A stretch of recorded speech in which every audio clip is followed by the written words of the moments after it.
या भाजपच्या समोर झुकायचं नाही आणि राष्ट्रवादी पक्षाच्या उमेदवाराला येत्या 21 तारखेला घड्याळासमोरील बटन दाबून बहुमताने निवडून द्यायचं. कारण आज शेतकऱ्याचे हात बळकट करायचे असतील तर पवार साहेबांचे हात बळकट करणं आपल्याला गरज आहे. या माळशिरस तालुक्याचा एक इतिहास आहे. सहकार महर्षी शंकरराव मोहिते पाटील असताना देखील लक्षभोजन फार गाजलं होतं आणि त्याच्यानंतर सहकार महर्षींचं तिकीट काँग्रेस पक्षातून कापण्यात आलं होतं. पण म्हणून काय, आणि त्यावेळेस काँग्रेस सुद्धा फार जोमात होती, पण म्हणून काय सहकार महर्षींनी काँग्रेसच्या पुढे गुडघे टेकले नाहीत. सहकार महर्षीने त्यांची गाडी काढली, दिल्ली गाठली आणि त्यांचे सहकारी अतिशय विश्वासू सन्मान्य चांगुजराव देशमुख साहेब यांचं तिकीट आणलं आणि त्यांना बिनविरोध आमदार या तालुक्यामध्ये करून दाखवलं. हा स्वाभिमान बाणा आपल्याला जपायचा आहे आणि म्हणून मी पवार साहेबांचे मनापासून आभार मानणार की आजपर्यंत या तालुक्यावरती आपण ज्या पद्धतीनं लक्ष ठेवलं, ज्या पद्धतीनं तालुक्यातल्या जनतेला इथून पुढच्या काळामध्ये सुद्धा आमच्यासारख्या युवक कार्यकर्त्यांना आपल्या मार्गदर्शनाखाली काम करण्याची संधी द्यावी. येत्या 21 तारखेला आपल्या उत्तमराव जानकरांना आमदार केल्याशिवाय आपण काय स्वस्थ बसायचं नाही. माझी पवार साहेबांनी एक नम्र विनंती आहे साहेब, ज्या पद्धतीनं विजयदादा आणि रणजित सेनवर आपण अन्याय केला तसा माझ्यावर पण अन्याय जरा करा.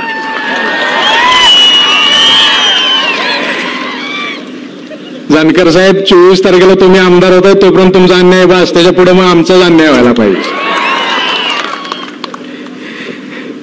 मध्ये पवार साहेबांचं शेतीमधलं ज्ञान आणि अभ्यास फार गाढ आहे. मी जरी ऍग्रिकल्चर जेनेटिक्स प्लांट ब्रीडिंग मध्ये डॉक्टरेट मिळवली असली तरी पवार साहेबांच्या भाषणातून अनेक गोष्टी शिकायला मिळतात आणि त्यातूनच एक साहेब आपण आपली विल पॉवर फार मोठी आहे, पण एक युवक कार्यकर्ता म्हणून मी आपल्याला एवढं सांगणार आहे की कुठलंही पीक लावलं आपण पहिले खाणे बांधणे खताचा खर्च पहिल्या पिकात जातो, बरोबर का नाही? बरोबर. खरा जे प्रॉफिट मिळतो ती खोडव्यात आणि नेडव्यात मिळतो. साहेब आता खोडवा तुमच्याकडे सुरू झालाय की तुम्ही पुढे प्रॉफिटच प्रॉफिट आहे. आम्हाला वाटलं होतं की भाजपच्या काळामध्ये मेगा नोकरी भरती होतील, पोलीस भरती होतील, पण तसं काही झालं नाही. एबीपी माझाच्या मध्ये बातमी होती की महाराष्ट्रामध्ये जवळजवळ 2 लाख छोटे मोठे उद्योगधंदे बंद पडले. अहो पार्लेजी सारख्या बिस्किट 5 रुपयाचा पुडा बनवणारी कंपनी 10,000 कामगार कमी केले. म्हणजे सर्वसामान्य जनतेचे 5 रुपयाचा पुडा विकत घेऊन बिस्किट खायची सुद्धा ऐपत राहिली नाही. आणि आज ही जी आर्थिक मंदी आहे, या मंदीमध्ये या देशाला जर कोण सावरू शकत असेल ते फक्त शेतकरी आणि शेतीच सावरू शकते. पण दुर्दैव आमचं असं आहे की आज कांद्याला भाव मिळायला लागला. ज्या पाकिस्तानला शिळा घालून बॉम्ब टाकून आपल्याकडनं खासदारी घेऊन मतं ज्या भाजप भारतीय पार्टीने घेतली ती भारतीय जनता पक्ष शेतकऱ्याचा कांद्याचा भाव वाढला म्हणून पाकिस्तानमधून कांदा आपल्या देशात आणून शेतकऱ्याचा भाव पाडायला लागली. ही दुर्दैवी परिस्थिती आज आपल्या देशामध्ये आपल्याला पाहायला मिळते. त्यामुळे शेतकऱ्याला खऱ्या अर्थाने न्याय मिळवून द्यायचा असेल तर सन्मान्य पवार साहेबांशी आपल्याला पर्याय नाही आणि त्यामुळे राष्ट्रवादीचे आमदार आपल्याला या ठिकाणी निवडून द्यायचे. आजच्या या सभेच्या निमित्तानं बऱ्याच वेळा टीव्हीवर आम्ही बघतो तेल लावलेले पैलवान. मला या ठिकाणी आवर्जून सांगायचं आहे मी स्वतः एक पैलवान आहे आणि जी काही भाषणं झाली ती काही पैलवानासारखी वाटत नाहीत. सन्मान्य पवार साहेब महाराष्ट्र राज्य कुस्तीगीर परिषदेचे अध्यक्ष आहेत. गेली 10 वर्ष एक युवक कार्यकर्ता असून देखील पवार साहेबांच्या नेतृत्वाखाली मला उपाध्यक्ष म्हणून महाराष्ट्र कुस्तीगीर संघटनेमध्ये काम करण्याची संधी मला मिळाली. साहेब आज या माळशिरस तालुक्याच्या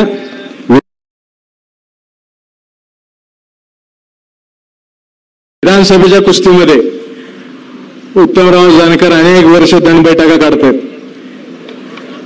अनेक समीकरणं केली पण पुढच्याला काय अजून चितपट करू शकले नाहीत. पण आज विश्वास देतो, सर्व जनतेच्या साक्षीने विश्वास देतो की जे मताधिक्य तुम्हाला कमी पडत होतं ती धवलसिंह मोहिते पाटील तुम्हाला दिल्याशिवाय राहणार नाही.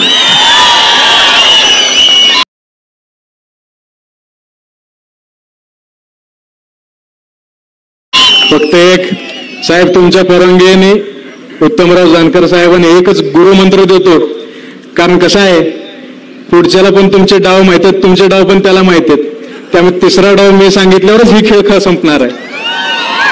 ते डाव असा आहे, तो मंत्र असा आहे, जानकर साहेब, जोपर्यंत तुम्ही शरदचंद्रजी पवार साहेबांचं नाव, सहकारमय शंकरराव मोहिते पाटलांचं नाव आणि प्रतापसिंह मोहिते पाटलांचं नाव तुमच्या तोंडात राहील, तोपर्यंत तुम्हाला कोणी हरवू शकणार नाही. एकच विनंती आहे, पवार साहेब, तुम्ही आमच्यासाठी आदरणीय आहात. म्हणजे 2009 साली प्रतापसिंह मोहिते पाटील साहेब खासदारकीला उभा राहणार होते, पण तुमचं नाव जाहीर झाल्या तुम्हाला पाठिंबा देऊन आम्ही तुमचा सगळ्यांचा प्रचार केला होता. तुम्ही नेहमीच आमच्यासाठी आदरणीय राहणार आहात. तर आमच्यासाठी, ग्रामीण भागातल्या आमच्यासारख्या मुलांसाठी तुम्ही सध्या आमचा सहारा आहे. सहकारमर्षी आमचं स्वाभिमान आहे, प्रतापसिंह मोहिते पाटील आमचा अभिमान आहे, आणि समोरची जनता माझं काळीज आहे, काळीज. त्या जनतेच्या केसाला सुद्धा धक्का लागणार नाही याची ग्वाही मी तुम्हाला देतो. आणि म्हणून येत्या 24 तारखेला गुलाल हा राष्ट्रवादी काँग्रेसचाच पाहिजे. या ठिकाणी जास्त वेळ न घेता सन्मान्य पवार साहेबांचं भाषण या ठिकाणी आपल्या सगळ्यांना ऐकायचं. फक्त जाता जाता एकच सगळ्यांना सांगतो की आपल्या उमेदवार सन्मान्य उत्तमराव जानकर साहेबांचा एक अपप्रचार केला जातो की फसवते. अरे मग हे राज सातपुते काय चेक करून आणला काय तुम्ही? त्यामुळे कोणाच्या अफवांवर विश्वास ठेवू नका. आपल्या तालुक्याच्या भूमिपुत्राचा, तालुक्याचा स्वाभिमान जपण्यासाठी शरद पवार साहेबांनी जो उमेदवार या ठिकाणी दिलाय, त्या उत्तमराव जानकरांना 21 तारखेला आपलं बहुमूल्य मत, राष्ट्रवादी पक्षाचं जे चिन्ह आहे घड्याळ, त्या घड्याळासमोर बटन दाबून आपण द्यावं, एवढीच विनंती मी करतोय. माझे शब्द संपवतो. जय हिंद, जय महाराष्ट्र. धन्यवाद दादा. यानंतर विधान परिषदेचे विधान परिषद सदस्य ॲडव्होकेट राम हरी रुपनवराप्पा यांना विनंती आहे, आपण आपले विचार व्यक्त करावेत.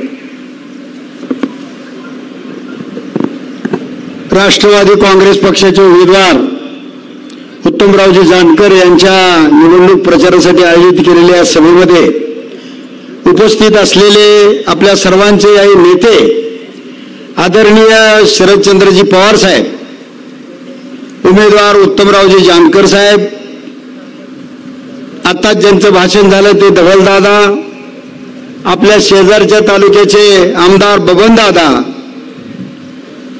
व्यासपीठावरील सर्व मान्यवर नेते आणि समोर बसलेल्या बंधू भगिनींनो, उद्याच्या 21 तारखेला आपल्याला 5 वर्षासाठी प्रतिनिधी निवडायचा आहे.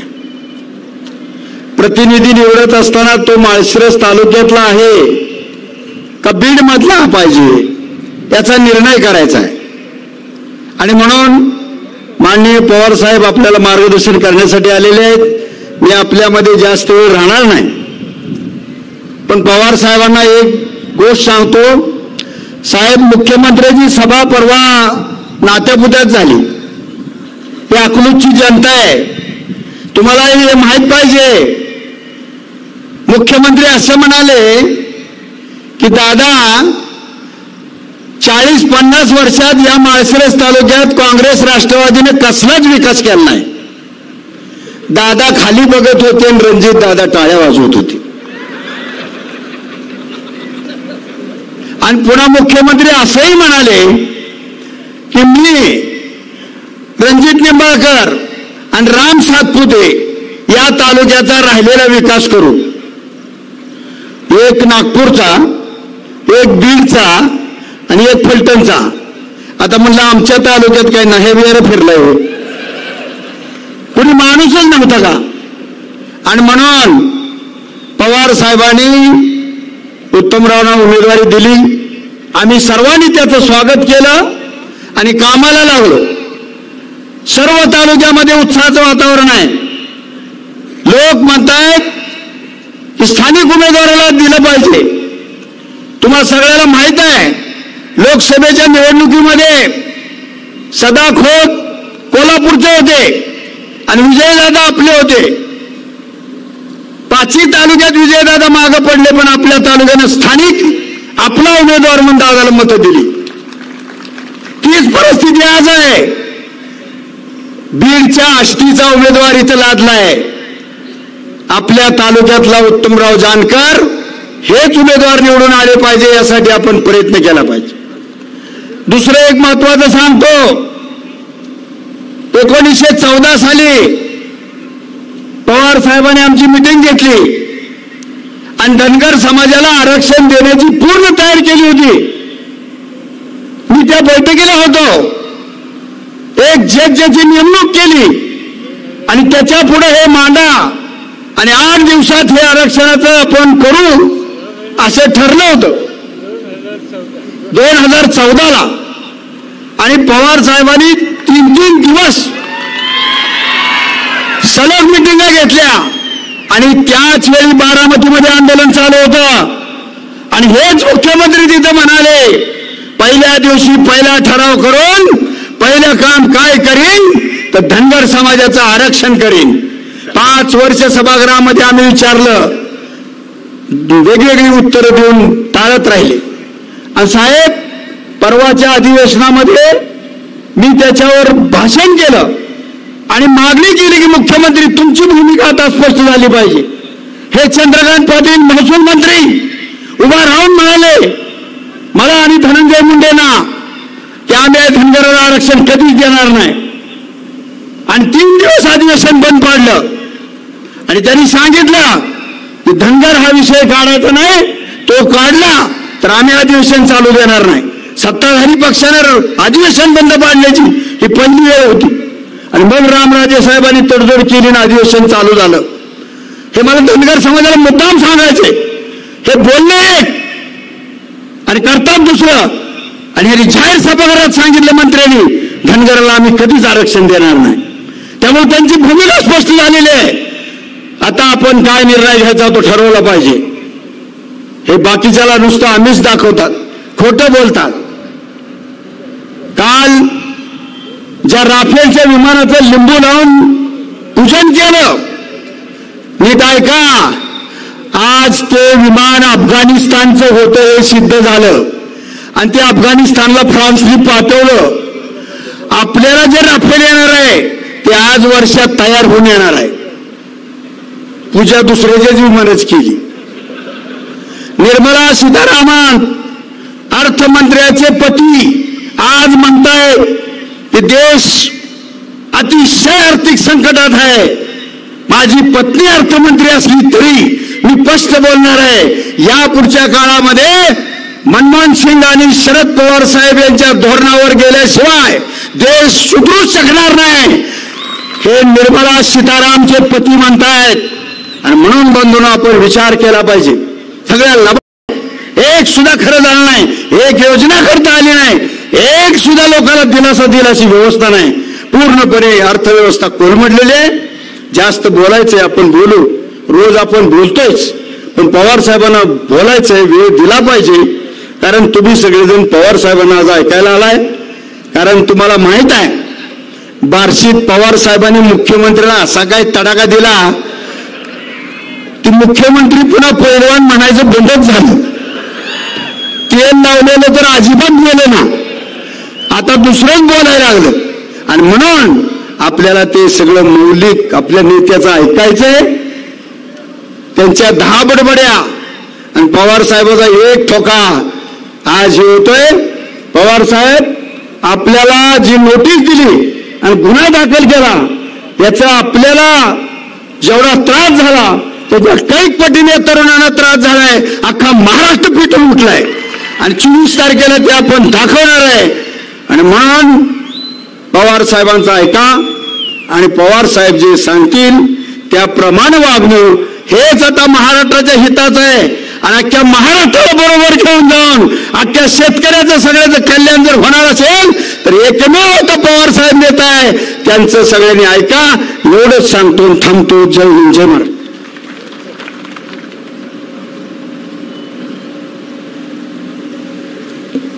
धन्यवाद आप्पा.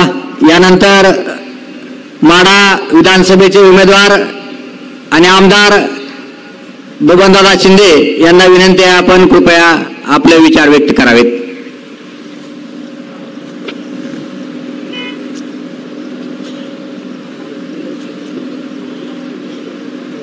विधानसभेच्या निवडणुकीच्या प्रचाराच्या निमित्ताने या सभेला संबोधित करण्यासाठी आलेले आदरणीय पवार साहेब, आमदार रुपनवरजी, देवरसिंह मोहिते पाटील, उत्तमरावजी जानकर, फतेसिंग मोहिते पाटील, फतेसिंग पाटील, पांडुरंग भाऊ आणि व्यासपीठावरील सर्वच मान्यवर, उपस्थित सर्व बंधू आणि भगिनी, आज या ठिकाणी आपण मोठ्या संख्येने या ठिकाणी जमलेला आहात. आमदार रुपनवरजी प्रचंड आहे, तरी सुद्धा आपण या उन्हाची कुठलीही पर्वा न करता या ठिकाणी आपण साहेबांचे विचार ऐकण्यासाठी उपस्थित झालेला आहात. आताच या ठिकाणी रुपनवर साहेबांनी सांगितलं, साहेब कुठल्याही संस्थेचे सभासद नाहीत, त्या राज्य बँकेचे सभासद नाहीत, तरी सुद्धा साहेबांना ईडी सारख्या चौकशीची नोटीस दिली गेली. ज्या वेळेला महाराष्ट्र पेटून उठला त्यावेळेला पोलीस महासंचालक स्वतः साहेबांकडे आले आणि सांगितलं, साहेब कुठलीही नोटीस आम्ही तुम्हाला दिलेली नाही, तुमच्यावर कुठलाही गुन्हा नाही, आपण आम्हाला सहकार्य करा. साहेबांनी कुठल्याही गोष्टीचा विचार न करता कायदा आणि सुव्यवस्था बिघडू नये म्हणून त्यांना सांगितलं, ठीक आहे. तर अशा प्रकारचे विचार असणारे आपले साहेब, काही मंडळी म्हणतायत 70 वर्षात काय केलं, तर काय केलं म्हणल्यावर काय सांगायचं. 70 वर्षामध्ये जे काय केलेलं आहे ते आपल्या सगळ्यांना दिसतंय. आपल्याला साध्या सायकली नव्हत्या, आज मोटारसायकली, 4 चाकी गाड्या आणि प्रत्येकाचं दररोज उत्पन्न वाढलेलं आहे. आणि अशा परिस्थितीमध्ये ही जर मंडळी म्हणत असतील की आतापर्यंत 70 वर्षात काय केलं, तर ही गोष्ट निश्चितपणे चुकीची आहे. एवढंच मी आपल्याला या निमित्ताने सांगेन. अधिक न बोलता माळशिरस तालुक्यातले जे उमेदवार आहेत, उत्तमराव, जानकर आणि माळशिरस तालुक्यातली माझी 14 गावं आहेत.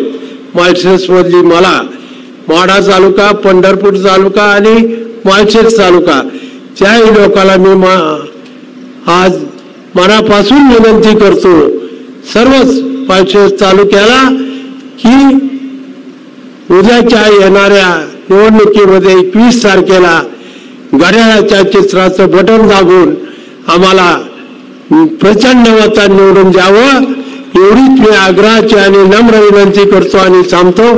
जय हिंद.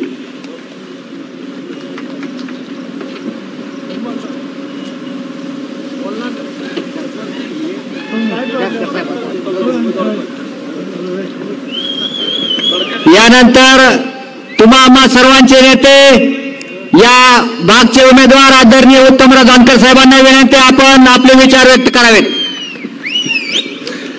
अकलूजच्या या विराट सभेला संबोधित करत असताना या ठिकाणी स्वर्गवासी साकार महर्षी शंकररावजी मोहिते पाटील, सदाशिवराव माने पाटील, बाबासाहेब माने पाटील आणि माजी आमदार चांगोजीराव माने पाटील आणि लोकनेते स्वर्गवासी प्रतापसिंह मोहिते पाटील यांना सर्वप्रथम अभिवादन करतो. आणि मित्रांनो, निश्चितपणानं आज आपल्या या सभेला संबोधित करण्यासाठी आणि या माळशिरस तालुक्यामध्ये ज्यांच्या आगमनानं आज चैतन्य तयार झालेला आहे, असे आदरणीय पवार साहेब या ठिकाणी आलेले, माढ्याचे उमेदवार माननीय आमदार बबनदादा, ज्यांच्यामुळे या तालुक्याच्या निवडणुकीमध्ये रंग भरला आणि तुम्हाला विजयाची खात्री आली, ते माननीय धवलदादा,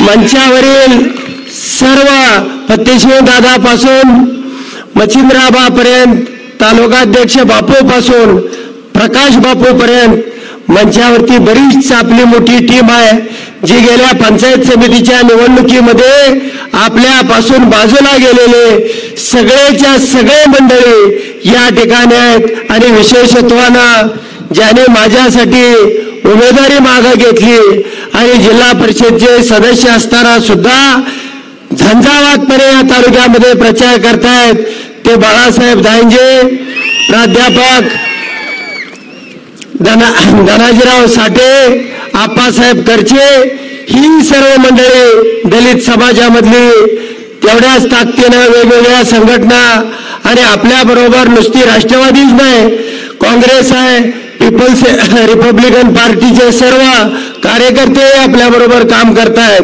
निश्चितपणाने वेळ बराच झालेला आहे, साहेबांना अजून 2 पुढं सभा आहेत. आणि मित्रांनो, माझ्याविषयी काय फार तुम्हाला सांगावं अशी या तालुक्यामध्ये परिस्थिती नाही. गेल्या 30 वर्षापासून मी तुमच्या समोर आहे आणि जसा बी आहे तसाच आज तुमच्या समोर आहे. त्यामुळं फार काय सांगावं किंवा हे करावं, पण तुम्हाला एक निश्चितपणाने सांगतो, मी पवार साहेबाला काय सोडणार नाही. त्याच्यासाठी पवार साहेबांना एवढ्यासाठी सोडणार नाही की तालुक्यामधल्या आपल्या साखर कारखान्यासहित या तालुक्यामधले जे बी प्रश्न आहेत, निरा देवधरचा प्रश्न असेल, MIDCचा प्रश्न असेल, तुमच्या माझ्या मनामध्ये जे खदखद आहे, हे सगळे प्रश्न पवार साहेबांकडून या ठिकाणी सोडवून घेतले जातील. आणि निश्चितपणानं मित्रांनो, निवडणुकीच्या माध्यमातून या तालुक्यामध्ये आपल्याला परिवर्तन करायचं आहे. आपल्याला या तालुक्यामध्ये गेल्या 40 वर्षामध्ये यश आलं नाही, परंतु धवलदादाने सांगितलं की 2-3 मंत्र तुम्ही जपा. धवलदादा निश्चितपणाने सांगतो, या निवडणुकीनंतर तुम्ही अकलूज ग्रामपंचायतीला हात घाला, हा उत्तम जानकर 100 पटीच्या ताकदीनं तुमच्यासाठी उभा राहील. आणि एवढंच नाही तर पुढच्या लोकसभेच्याही तयारीला लागा, आम्ही सगळे तुमच्या सोबत राहू. एवढंच या प्रसंगाने सांगतो आणि या ठिकाणी थांबतो. धन्यवाद.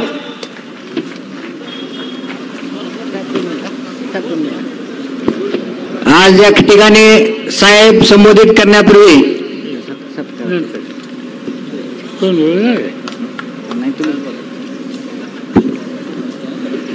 ज्यांची आत्ताच आपण 2 विचार ऐकले, ते काँग्रेस पक्ष, राष्ट्रवादी काँग्रेस पक्ष, शेतकरी कामगार पक्ष,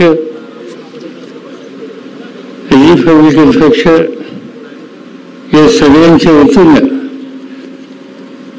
या मतदारसंघात निवडणूक लढवणारे उमेदवार उत्तमराव जानकर,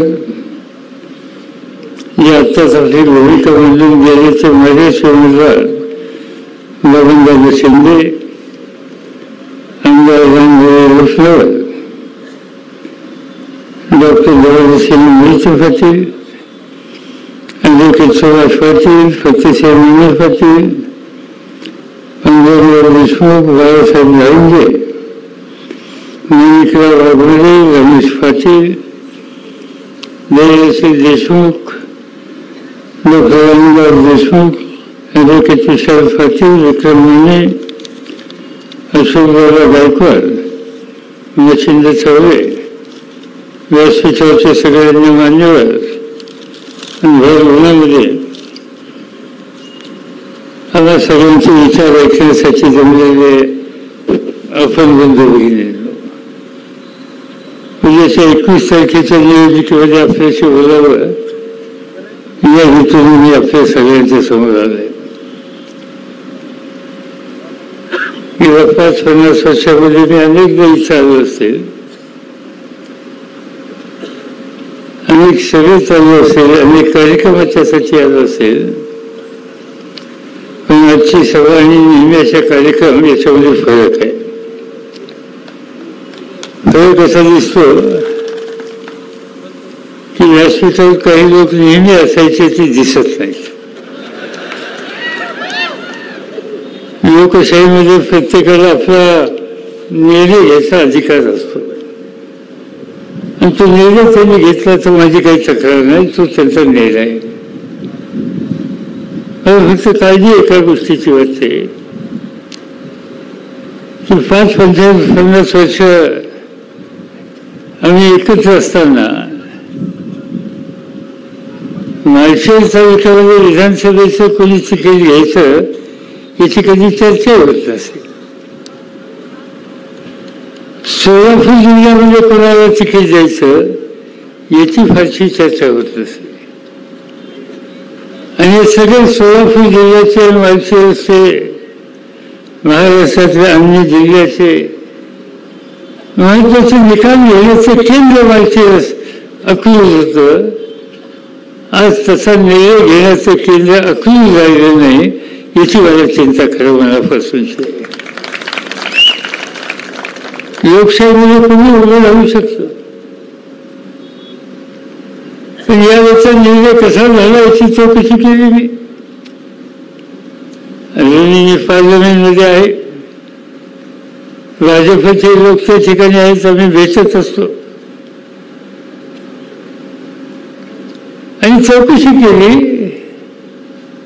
की एकीकडे मी माळशिरस तालुक्यातून देशाच्या लोकसभेने निवडून गेलो होतो. तुम्ही सगळ्यांनी मला साथ दिली, शक्ती दिली आणि बहुसंख्य लोकांना मी व्यक्तिशः ओळखतो.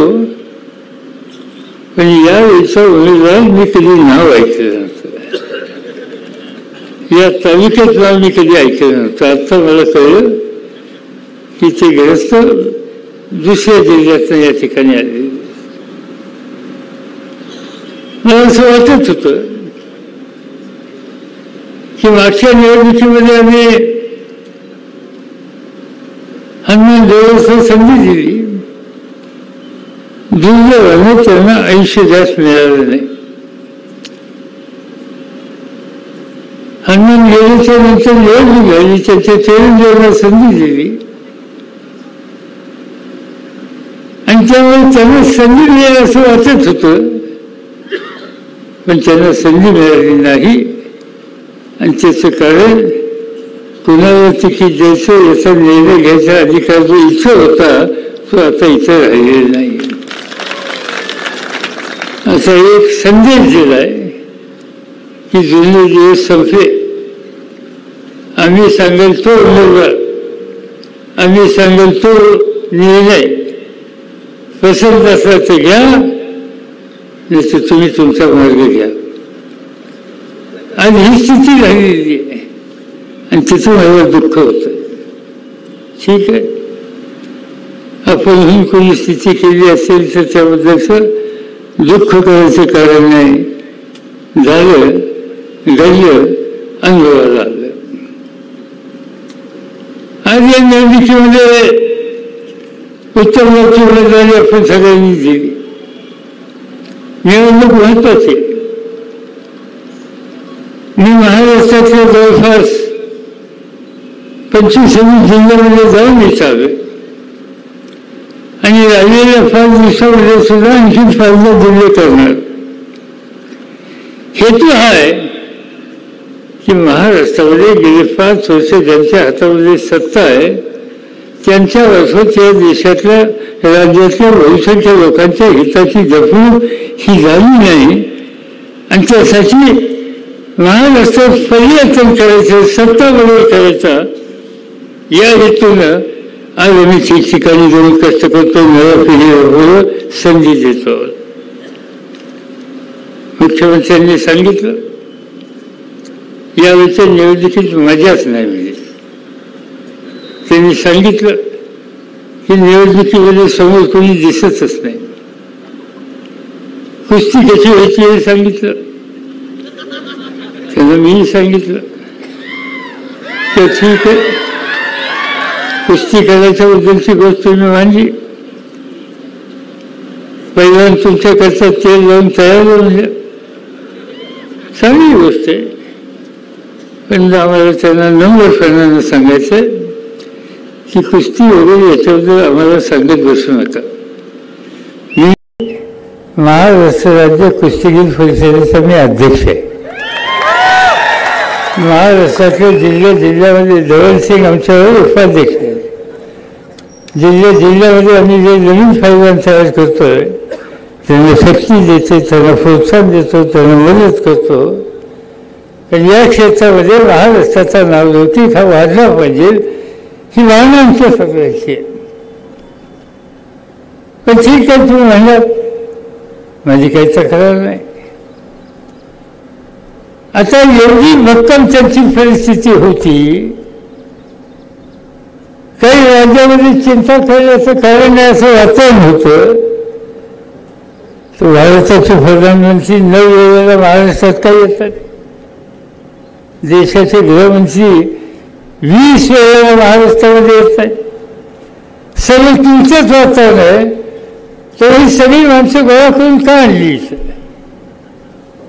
अनेक राज्याचे मुख्यमंत्री या ठिकाणी येतात. उत्तर प्रदेशचे मुख्यमंत्री आले, आणखीन काही राज्याचे मुख्यमंत्री आले, प्रधानमंत्री आले, गृहमंत्री आले आणि जाईल त्या ठिकाणी सांगतायत. काय सांगतात? एकच नाव त्यांच्या तोंडात येतं. कुठे काही बोलले तर सांगतात शरद पवार जबाब दो. मोठी गमतीची गोष्ट आहे. राज्य यांच्या हातात, मी जबाब द्यायचा, जबाब दो. काही झालं की शरद पवार शरद पवार शरद पवार. मला कधी कधी असं वाटतं की रात्री झोपेत सुद्धा शरद पवार म्हणून चालवत असतील. जगातली बाकी माणसं म्हणतील की काय झालं काय झालं. आज त्या ठिकाणचे लोक सांगतायत काय, भारताचे गृहमंत्री तुमच्या जिल्ह्यात आले, सोलापूरला अनेक ठिकाणी गेले आणि सांगितलं काय, शरद पवार जवाब दो, क्या किया फिर 5 साल में, 25 साल में या 10 साल में. माझं त्यांना नम्रपणानं सांगणं आहे, 5 वर्ष सत्ता तुमच्याकडे आहे, तुम्ही काय दिवे लावले हे सांगायची जबाबदारी तुमची आहे. आम्हाला लोकांना 5 वर्षाच्या पूर्वी सत्तेपासून बाजूला राहायला लोकांनी सांगितलं, आम्ही ते स्वीकारलं. आमच्याबद्दल लोकांची जी भूमिका होती ती काही योग्य होती का नव्हती याच्याबद्दल तुम्ही चर्चा करत नाही. पण लोकांनी सांगितलं थांबा, आम्ही थांबलो. लोकांनी सांगितलं की भाजपने सेनेने राज्य करावं, आम्ही मान्य केलं. राज्य तुमच्या हातामध्ये दिलं, तुम्ही राज्य चालवायचं होतं आणि कसं चालवलं याचा खुलासा तुम्ही आज करण्याची जबाबदारी आहे. पण ते सांगायचं ते आम्हाला सुचवतात तुम्ही काय केलं, आम्ही काय केलं. आम्हाला लोकांच्या हातामध्ये सत्ता असताना समाजातल्या सगळ्या थरातल्या लोकांना सन्मान द्यायची भूमिका आम्ही घेतली. तुम्हीच सांगा की या देशामध्ये ग्रामपंचायत असो, पंचायत समिती असो, जिल्हा परिषद असो, नगरपालिका असो, महानगरपालिका असो, सहकारी संस्था असो, कधी महिलांना त्या ठिकाणी स्थान होतं. मी राज्याचा मुख्यमंत्री असताना 33% जागा पहिल्यांदा महिलांना दिल्या आणि आज राजीव गांधींच्याकडे देशाची सूत्र आल्याच्यानंतर त्यांनी ती टक्केवारी 50%वर नेली. आज तुमच्या 50 पंचायत समितीमध्ये 50% महिला असणार. आज तुमच्या जिल्हा परिषदेमध्ये महिला त्या ठिकाणी काम करत असणार. तुमच्या ग्रामपंचायतीमध्ये महिला त्या ठिकाणी काम करत असणार. अहिल्याबाई होळकर, जिजामाता या सगळ्यांनी आपल्याला कर्तृत्वाचा मार्ग दाखवला. आणि म्हणून कर्तृत्वाचा वक्ता फक्त पुरुषाकडे नाही, हे महिलांनी सिद्ध केल्याच्या नंतर या देशाचा विकास करायचा असेल तर पुरुषाच्या खांद्याला खांदा लावून आमच्या आया बहिणींना सुद्धा संधी दिली पाहिजे. हे धोरण आम्ही लोकांनी कृतीमध्ये आणलं. आम्हाला विचारता तुम्ही काय केलं. मंडळ कमिशन समाजातल्या ओबीसी लोकांना सवलती मिळाव्यात यासाठी नेमलं गेलं. आजचे प्रधानमंत्री, आजचे गृहमंत्री ज्या गुजरातमधले येतात, मंडळ कमिशनचा अहवाल राबवायचा प्रश्न आला तर गुजरातमध्ये दंगली झाल्या. एका पोलीस अधिकाऱ्याच्या अंगावर रॉकेट टाकून त्याला जिवंत झालं. महाराष्ट्रामध्ये त्यांनी होऊन दिलं नाही. ओबीसीच्या सवलती या ठिकाणी मिळतील याची खबरदारी घेतली, कायदा केला, सवलती दिल्या. हे आम्ही लोकांनी केलं आणि आम्हाला विचारतात तुम्ही काय केलं. आज काय परिस्थिती आहे शेतकऱ्यांची? आज तुमच्या सोलापूर जिल्ह्यामध्ये काय परिस्थिती? माहिती नाही किती टक्के कारखाने सुरू होते, माहिती नाही किती गैर यंदाच्या वर्षी होईल. महाराष्ट्राच्या कानाकोपऱ्यात कुठेही गेलो तर शेतकऱ्यांचं दुखणं काय ऐकायला मिळतं. या राज्यामध्ये आत्ता 16,000 शेतकऱ्यांनी आत्महत्या केल्या. 16,000. घरातला करता माणूस आत्महत्या करतो, कुटुंब उद्ध्वस्त होतं. काय आत्महत्या केल्या? त्यांनी आत्महत्या केल्या. यवतमाळ जिल्ह्यामध्ये आत्महत्या केल्याची माहिती मिळाली. मी गेलो त्या गावी. ज्याच्या घरातल्या करता माणसाने आत्महत्या केली त्या घरात गेलो, त्याच्या बायकोला भेटलो. तिला प्रश्न विचारला, तुझ्या मालकाने हा टोकाचा निर्णय का घेतला? तिच्या डोळ्याचं पाणी थांबवलं, तिला धीर दिला. तिला मी विचारलं, काही तुझ्या नवऱ्यामध्ये काही होतं का? तिने सांगितलं नाही, माझा नवरा मालकरी होता, पंढरीची यात्रा त्यांनी कधी चुकवली नाही, अतिशय सज्जन माणूस होता. मी म्हणलं मग जीव का दिला? तिने सांगितलं जीव दिला, विहिरीला शेतामध्ये विहीर पाहिजे होती पाण्यासाठी, बँकेचं कर्ज काढलं, 5 वर्ष विहीर काढली, पाणी लागलं नाही, विहीर वाद गेली, कर्ज वाद झालं नाही, ते डोक्यावर राहिले. पीक कर्ज काढलं कपाशीसाठी, चांगली कपाशी आली, ओलं भरली आणि नंतर ओल आली पडली आणि सोन्यासारखं कपाशीचं पीक गेलं. पण पीक कर्ज काढलं होतं ते वाचं गेलं नाही आणि या कर्जाचं ओझं त्याच्या डोक्यावर होतं. त्यामुळे तो अस्वस्थ होत होता. एक दिवशी बँकेची नोटीस आली, 5 वर्षापूर्वी तुम्ही कर्ज घेतले, तुम्ही पैसे परत केले नाहीत, आता 15 दिवसाच्या ही रक्कम भरली नाही तर आम्ही तुझ्या घरात जप्ती आणू. जप्ती आणणं म्हणजे भांडी खुली काढली जातील, माझ्या आवडीचा पंचनामा होईल, समाजामध्ये माझी किंमत राहणार नाही याची चिंता माझ्या नवऱ्याला होती. ही ती माऊली सांगते. आणि एक दिवशी रात्री झोपेत म्हटला, इंजिनची बाटली होती त्या ठिकाणी ती घेतली, तोंडावर लावली आणि जीव दिला. कशामुळे जीव दिला? त्याच्या डोक्यावरचं कर्ज फेडू शकला नाही, त्यामुळे त्यांनी जीव दिला. 16,000 लोकांनी यासाठी या पद्धतीने आज प्राण दिले याची माहिती केंद्र सरकारने सुद्धा प्रसिद्ध केलेली. ही स्थिती आहे शेतकऱ्याची आणि याच्यासाठी शेतकऱ्यांनी ह्यांना मत द्यायचं. कालच्या वर्तमानपत्रामध्ये बातमी आहे ज्याचा उल्लेख या ठिकाणी मला तर रामाजी रुफानराव यांनी केला उजळता. देशाचे अर्थमंत्री, त्यांचं नाव निर्मला सीताराम, परवा त्यांनी जाहीर केलं की या देशातल्या बँकेमधून श्रीमंत लोकांनी 100-200 श्रीमंत लोकांनी 81,000 कोटीचं कर्ज घेतलं आणि ते थकवलं.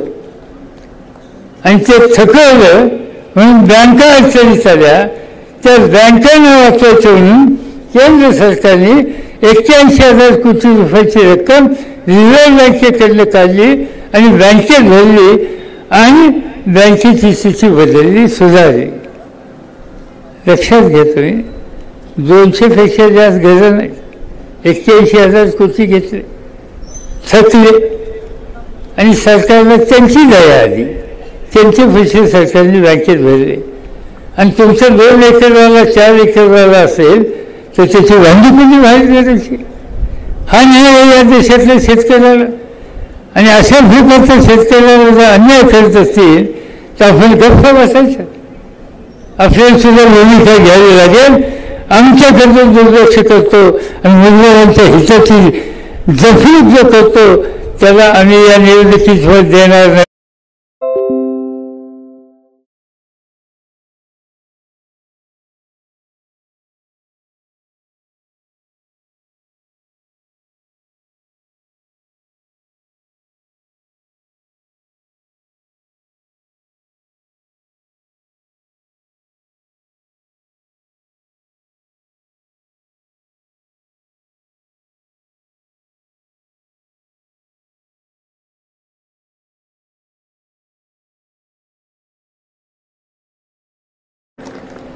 आज मुख्यमंत्री म्हणतात भरू ऑनलाईन भरू ऑफलाईन भरू.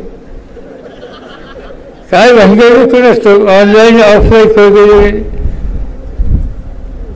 त्यांनी सांगितलं आम्ही कर्जमुक्ती करणार. आकडेवारी ही आली, शेकडा 30% लोकांचं कर्ज त्यांनी माफ केलं. 70% लोकांच्या डोक्यावर आधी कर्ज ठेवले आणि व्याजामध्ये फरक नाही. माझ्याकडे ज्या वेळेला काम होतं त्यावेळेला मी कर्ज माफ केले, तसं व्याज सुद्धा कमी केलं. 12% व्याज होतं, 12चं 8 वर आणलं, 8चं 6 वर आणलं, 6चं 4 वर आणलं आणि नंतर निकाल घेतला 3 लाख रुपयापर्यंत पीक कर्ज. जो शेतकरी घेत असेल किंवा कर्ज शेतीसाठी घेत असेल त्यांनी वेळेवर पैसे भरले तर व्याजाचा दर 0%. 0% व्याज कधी मिळालं नव्हतं. ते आम्ही लोकांनी दिलं. आजच्या राज्यकर्त्यांना शेतकऱ्याचं दुखणं समजत नाही आणि त्यासाठी ज्याला शेतकऱ्याचं दुखणं समजत नाही त्याला सत्तेवर ठेवायचं नाही. जिल्ह्यात शेतकरी आपल्याकडे, जिल्ह्यात शेतकऱ्याचं पीक कुठलं महत्वाचं? कांदा. कधी नाही ते कांद्याला पैसे मिळतात. यंदाच्या वर्षी कांद्याला 2 पैसे मिळायला लागले. दिल्लीमध्ये चर्चा झाली, कांदा फार महाग झाला, कांदा फार महाग झाला.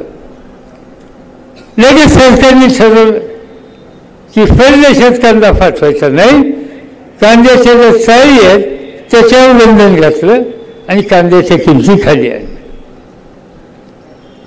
एका कांद्याच्यासाठी काय महागाई वाढली. मला आठवतंय मी शेती मंत्री होतो तेवढा असंच झालं. कांद्याच्या किमती फरायला लागल्या. लगेच मी दिल्लीला गेलो, निर्णय घेतला मंत्रिमंडळामध्ये, कांदा निर्यात करायला परवानगी दिली, कांदा सरकारने खरेदी करायची सुरुवात केली आणि कांद्याचे भाव वाढवले. पवार होश मिळाव, शरद पवार होश मिळाव. त्याला म्हणले काय म्हणले, मी तर आहे म्हणले सुद्योग. आणि ते काय म्हणतात आता 1 कप चहा पिता त्याचे 20 रुपये देतात, एका कपाचं 20. आणि इथं कांद्यावर 2 पैसे मिळाले तर लगेच पवार होश मिळाव.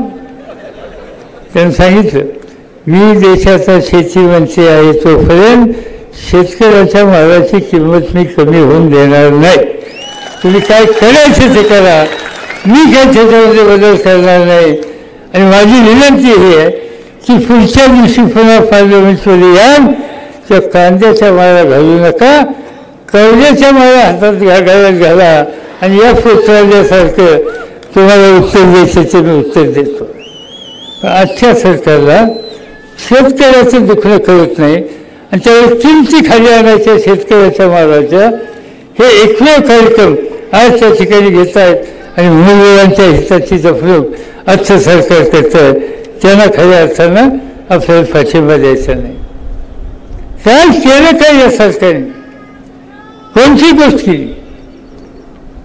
मुख्यमंत्र्यांनी मागच्या निवडणुकीत प्रचार केला की शिवाजी महाराजांचं स्मरण ठेवून आम्ही महाराष्ट्र राज्य पुढे चालवणार आहोत. लोकांना वाटलं चांगली गोष्ट आहे. महाराजांचं नाव घेतलं गेली, लोकांनी मतं दिली, आमच्याकडून सत्ता काढून घेतली. त्यांनी जाहीर केलं की मुंबईच्या अरबी समुद्रामध्ये शिवाजी महाराजांचं स्वागत जगात कुठे झालं नाही असं आम्ही करणार. जाहीर केलं 4 वर्षाच्या ते स्वागत वेळ करतो म्हणले, 4 वर्ष होऊन गेली, स्वागताचं जलपूजन प्रधानमंत्र्यांनी केलं, पण या 4-5 वर्षामध्ये एक साधी वीज सुद्धा टाकली नाही. महाराजांचं स्वागत या लोकांनी केलं नाही. बाबासाहेब आंबेडकरांचं हिंदू स्वागत करतो जाहीर केलं. 4 वर्षामध्ये आम्ही स्वागत बाबासाहेबचं करणार. आज 5 वर्ष होऊन गेली, एक इंदूवर सुद्धा त्या इंदूमध्ये काम झालं नाही. बाबासाहेबांचं स्वागत त्या ठिकाणी केलं नाही. पहिला जाहीर केलं. आता म्हणजे महाराजांच्या काळातले जी किल्ले आहेत, आता त्या किल्ल्याचा उद्धार आम्ही करणार आहोत. त्या किल्ल्यामध्ये पर्यटनासाठी परवानगी देणार. पर्यटन म्हणजे काय? तिथं हॉटेल काढणार, रेस्टॉरंट काढणार, दारूचा वाढ काढणार, आणि आणखीन काय जर कोणाला करमणूक पाहिजे असेल तर मोजणी मिळवायची आवश्यकता नाही, तिथं व्यवस्था करणार. छम छम छम छम छम त्याची व्यवस्था त्या ठिकाणी करणार. आणि शिवाजी महाराजांच्या शौर्याचा इतिहास असलेला हा किल्ला, त्या किल्ल्यामध्ये महाराजांची तलवार तरफली आणि याला छम छम छम छम दाखवायचे. ह्याच्यात किल्ल्याचं सांगून रायगड ही महाराजांची राजधानी होती. स्वराज्याचं तोरण तोरण्यामध्ये हरवलं. सिंहगडावर तानाजी मालुसरेंनी प्राण्याची आहुती द्यायची तयारी करून महाराजांचा शब्द ऐकला. हा स्वाभिमानाचा शौर्य महाराष्ट्राच्या किल्ल्याचा आहे. तो इतिहास जतन करायचा, तो पिढीच्या समोर ठेवायचा. ते सगळं सोडलं आणि ते त्या ठिकाणी सांगतात की आम्ही आता पर्यटनाच्यासाठी, वाद काढण्याच्यासाठी, दानवाद काढण्याच्यासाठी आज या सगळ्या गोष्टीची आम्ही उपयोगिता करणार आहोत. आणि शिवाजी महाराजांचा आणि सौराचा एक प्रकारचा अपमान करण्याची भूमिका घेतली. शेतीचे नुकसान आम्हा लोकांच्या हातात राज्य होतं, ते आम्ही कारखाने काढले. कारखाने का काढले? एका घरातल्या एका वडिलांनी शेती करावी, दुसऱ्यांनी काम करावं, नोकरी करावी, हे मी सगळीकडे सांगत होतो. नोकऱ्या मिळत नाहीत, कारखाने काढायला भूमिका घेतली. यशवंतराव चव्हाण मुख्यमंत्री होते 1960 साली. त्यावेळी त्यांनी MIDC आणि कारखाने काढायला सुरुवात केली. त्यानंतरच्या काळामध्ये नाईक साहेबांनी वाढवलं, वसंतदादांनी वाढवलं, माझ्या काळामध्ये मी वाढवलं, आणि ठिकठिकाणी महाराष्ट्रामध्ये कारखान्यामध्ये लोकांनी काढले. आज तुम्ही बघता एकेकाळी मुंबईत कारखाना होता. आज तुम्ही सोलापूरला आपला नगरला जायला निघाला तर रांजणगावला कारखाने झाले, इंदापूरला कारखाने व्हायला लागले, चेंबुर्णीच्या तिथे कारखाने व्हायला लागले, सोलापूरच्या जवळ कारखाने झाले. अनेक ठिकाणी कारखाने महाराष्ट्राच्या कानाकोपऱ्यात काढले. नाशिकमध्ये काढले, शिवमध्ये काढले, कोल्हापूरमध्ये काढले, सांगलीमध्ये काढले, नागपूरमध्ये काढले, ठिकठिकाणी कारखानदारी काढली. आज त्याच्या 50% पेक्षा कारखाने बंद आहेत. आणि बंद आहेत त्याचं कारण या सरकारचं धोरण. मगाशी मी सांगितलं, ज्याचा उल्लेख राव यांनी आपल्या सगळ्यांच्या समोर केला की अर्थमंत्र्यांच्या निर्मलाताईंच्या पतीने काल एक पत्रक काढलं आणि त्यांनी सांगितलं त्या पत्रकामध्ये मंदी घालवायची असेल, कारखानदारी टिकवायची असेल तर आजचं धोरण चालणार नाही. मनमोहन सिंग आणि नरसिंहराव काँग्रेसचे लोक ज्यावेळी सत्तेमध्ये होते त्यांनी ज्या पद्धतीचे निर्णय घेतले ते निर्णय घेण्याची आज गरज आहे. आज अर्थमंत्र्याचा नवरा सांगतोय, मला माहिती नाही त्यांच्या डोक्यात शिरलं का नाही, पण ती कारखानदारी बंद पडली. एका नाशिकमध्ये कारखाने बंद पडले आणि 17,000 कामगारांची नोकरी केली. जेट नावाची एक कंपनी आहे, विमान कंपनी. ती जेट विमान कंपनी 250 विमानं त्यांच्याकडे, ती गेल्या 2 महिन्यापासून बंद झाली. ती विमानं तशीच पडली. पण कंपनी बंद झाली तर 20,000 लोकांची नोकरी गेली. हिंदुस्थान एरोनॉटिक नावाची कंपनी विमान तयार करायची.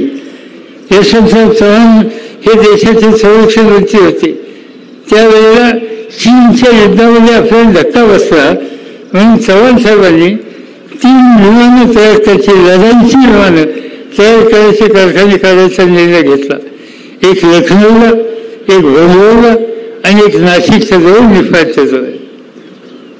आजच्या वर्तमानपत्रामध्ये तुम्ही बघा, नाशिकच्या कारखान्याचे कामगार त्या कंपनीच्या दारात बसलेत, कारण महिने त्यांचा पगार होत नाही, त्या कंपन्या बंद व्हायला लागल्या. म्हणजे शेतकरी नाही, कामगार नाही, कुणासाठी हे राज्य करतात? आज हे राज्य करतात ते फक्त मुलभूत लोकांच्या हिताची जपणूक करण्यासाठी. आणि म्हणून ही मुलभूत लोकांच्या हिताची जपणूक जर बंद करायची असेल तर आपल्याला यांना धक्का दिला पाहिजे, त्याला बोलवलं पाहिजे, त्यांच्या हातातून सत्ता काढून घेतली पाहिजे. आणि ही सत्ता आपल्या सगळ्यांच्या वतीनं आज या मतदारसंघामध्ये एक उत्तम जानकरांच्या सारखा लोकांच्या दुखण्याची माहिती असलेला एक जाणकार असा उमेदवार या ठिकाणी दिला आहे, त्याला मोठ्या मताने विजय करण्याची भूमिका आपण घेतली पाहिजे. काही लोकांनी सांगितलं की आम्ही या जिल्ह्यामध्ये 100% जागा जिंकल्या. चांगली गोष्ट आहे, बोलायला काही नाही म्हणत नाही, तुम्ही काही बोलू शकता. आमचं म्हणणं की तुम्ही जागा जिंकायच्या गोष्टी करा, पहिल्यांदा तिकीट मिळवा. तुम्हाला तिकीट सुद्धा मिळवता येत नाही. पूर्वीच्या काळात तुम्ही म्हणाल तर तिकीट होतं, आज तुम्हाला तिकीटही मिळवता येत नाही आणि तुम्ही त्या ठिकाणी सांगताय. मला सांगितलं की प्रधानमंत्री इथं आले होते अकलूजला आणि त्यांनी सांगितलं की 40 वर्षामध्ये इथं काही झालं नाही. आणि ते टाळ्यावरच होते. एका 40 वर्षात इथं काही झालं नाही, तेव्हा सत्तेत कोण होतं? कोण होतं? तुमच्याकडे सत्ता होती. मग या 40 वर्षामध्ये तुम्ही काही गळतून फसत आहे? काय केलं काय? 40 वर्ष तुमच्या हातामध्ये सत्ता असताना तुम्ही या ठिकाणी काही केलं नाही असं प्रधानमंत्री इथे सांगतायत. अनेक संस्था उभ्या केल्या, सरकार वर्षांनी उभ्या केला. शंकरराव मोहितेंच्याबद्दलचा आदर आम्हा लोकांना सुद्धा एक कर्तृत्ववान व्यक्ती म्हणून आणि त्यांच्या मार्गदर्शनाखाली या परिसराचं सोनं करण्याची खबरदारी त्यांनी केली. आणि खुशाल प्रधानमंत्री इथे सांगतात इथं काहीच झालं नाही. अशी गमतीची गोष्ट आहे. याचा अर्थ एकच आहे की या तुमच्या प्रश्नाच्या संबंधी, विकासाच्या संबंधी आस्था नसलेल्या लोकांच्या हातात सत्ता गेली तर काय होतं हे आपण पाहिले. हे आता बदलायचं आहे आणि ते बदलायचं असेल तर उद्याच्या निवडणुकीमध्ये काय वाटेल ते करा, पण या मतदारसंघातून उत्तम जानकरला निवडून द्या. आणि सगळ्या महाराष्ट्राला सांगा की अकलूज, मालशिरस या तालुक्यातला सामान्य माणूस हा स्वाभिमानी आहे, तो लाचार नाही आणि तो दहशतीला घाबरत नाही. मताचा शिक्का गळाच्या समोर उमटवतो, वचन दाबतो. हा इतिहास तुम्ही निर्माण करायचा आहे. तोच इतिहास 21 तारखेला तुम्ही मताच्या रूपानं कराल आणि 24 तारखेला गुलाबाच्या रूपानं सगळं महाराष्ट्राला दाखवाल. हेच विनंती करतो आणि पुढच्या सभेला जायला परवानगी देतो. सर्व लोकांना विनंती आहे, पवार साहेबांची गाडी गेल्याशिवाय कुणीही कृपया पुढे जायचं नाही. या ठिकाणी मराठा क्रांती मोर्चाच्या वतीनं आपले उमेदवार उत्तमराव जानकर साहेबांना जाहीर पाठिंबा मिळत आहे. त्याचबरोबर मुस्लिम समाजाच्या वतीनंही या ठिकाणी उत्तमराव जानकर साहेबांना पाठिंबा व्यक्त होत आहे. आदरणीय पवार साहेबांच्या वतीने सर्वांचा सन्मान या ठिकाणी त्यांच्या वतीने होत आहे. या ठिकाणी मराठा क्रांती मोर्चाचे राज्य समन्वयक राजभाऊ गायकवाड यांच्या वतीनं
मराठा क्रांती मोर्चाच्या वतीनं आपले उमेदवार